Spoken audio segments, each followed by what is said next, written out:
So I got a video request from Hello333So, and she asked me if I could redo Kirsten's braids. And it's something that I know when I had Kirsten way back when I was a kid, it was something that I had a lot of problems with, so I thought, why not?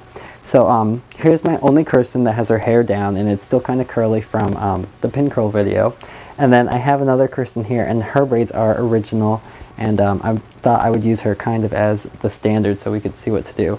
And if you look at her hair, and just make sure you can get a good view. Let's see.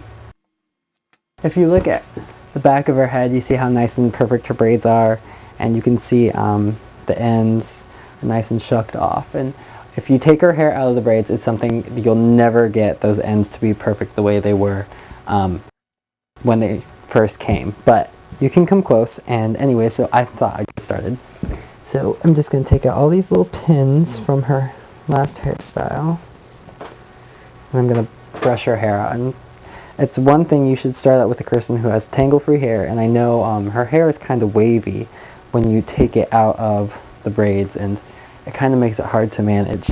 So make sure you have a little spritzer bottle, and of course you have an American Girl hairbrush or another hairbrush with metal tines, and I finally got mine back from Indiana, so I'm going to start using it again. But to make the separation, I'm just going to use a wooden skewer. I'll put her down right here. Make sure you can see.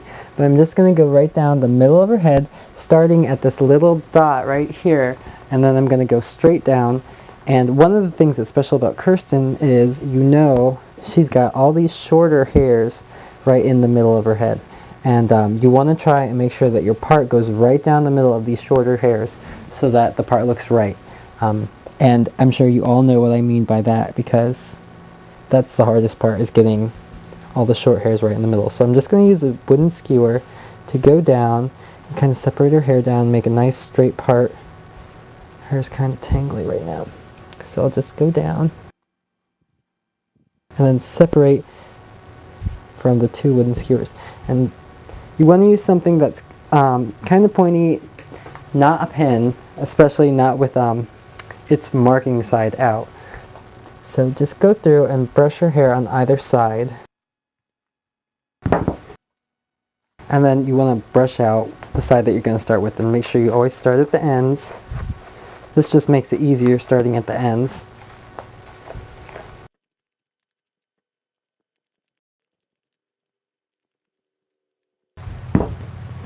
Alright, so it's all nice and brushed out. And then you're just going to brush it towards her face, because you know Kirsten's braid comes right down in a diagonal, right in line with her ear, kind of like this. If her braid was this line, it would be in this angle. So you want to brush her hair in that way.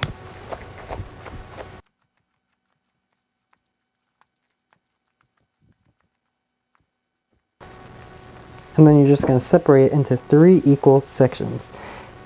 And I like to do this with the skewer too.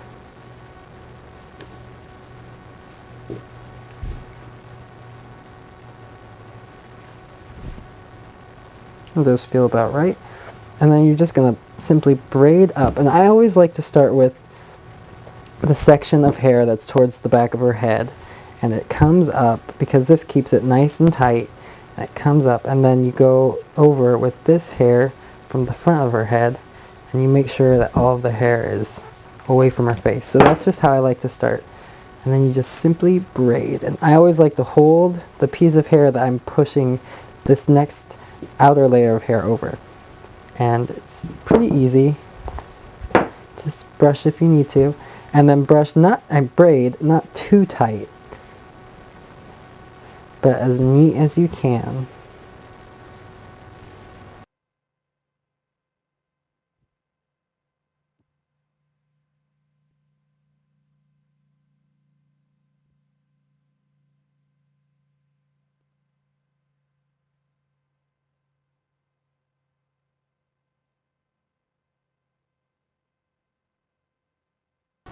And then just brush the ends. And we're almost done. And stop about 1 inch from the bottom of her hair. And just go around and secure it with one of these clear rubber band hair ties.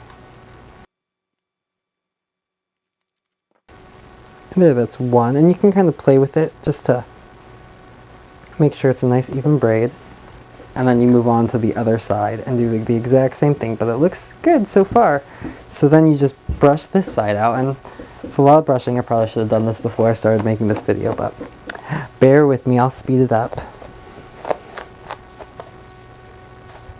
And I always like to hold their hair. If you notice, I'm holding right below, right above where I'm brushing, and that's just to give some stability, some strength. You're not going to pull out any hair from the wig if you're holding it very tightly right here.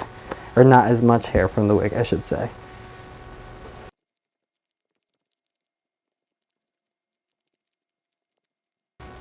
I didn't have to spritz Kirsten's hair at all this time. It's not too tangly, which is really nice. But if you do have tangles, or you just want a little bit of extra control, just spritz this real quick. Just a couple sprays. And you can see it really does make a difference. It helps you to control the hair a lot better. No flyaways. So then I'm just going to go ahead and do my separations. 3 equal parts.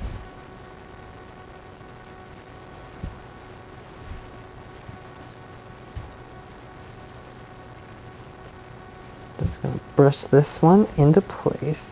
The back is kind of the most important part of Kirsten's hair, and you want to make sure it's nice and neat, because I think that's what most people have trouble with, getting a nice neat back to Kirsten's braids, because it is kind of difficult. And if you go to one side or the other of those shorter little hairs, her hair really looks funny. So, but anyways, just go over and then braid, bringing the outer hair over the middle section on either side. And this part, see, you have to kind of make sure you're braiding right. This front lobe is a little loose, so I'm going to go through, just do it again, and make sure you're kind of watching, match the other side of her braid.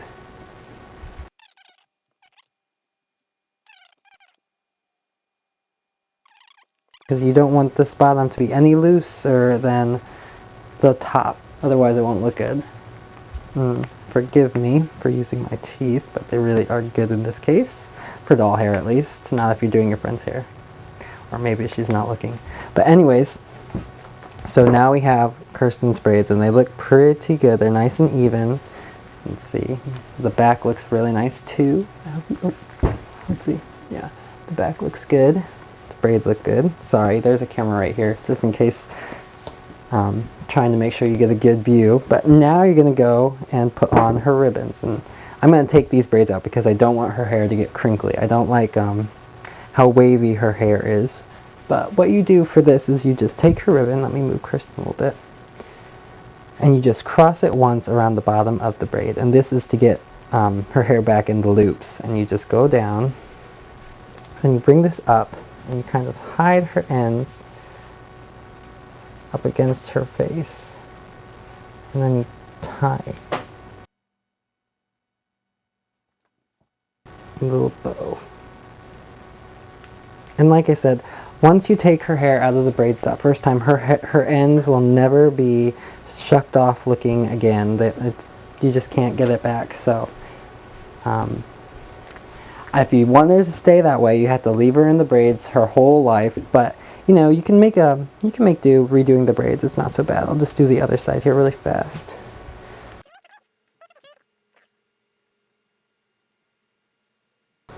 So that's a good little bow. And now you can go through, and with your fingers you can kind of just maneuver the ends of her hair so they're not so obvious. This side's a little worse than this side. Just kind of push them up into. Or you can just kind of tuck them against your ear. I don't want to mess her up too much. So anyways, here's Kirsten, and I hope this video helped, and I hope it gives you some ideas. And like I said, once you take her hair out of the braids, it's never ever really going to be quite the same, but you can do a good job. But really, how I like Kirsten is not in the loops. I like her hair just straight down in braids. That's my favorite Kirsten look. I think I'll just take these ribbons right off so they don't not match her birthday dress. But anyways, hello 333 so I hope this helped, and thanks for your video request. I hope you enjoyed this video.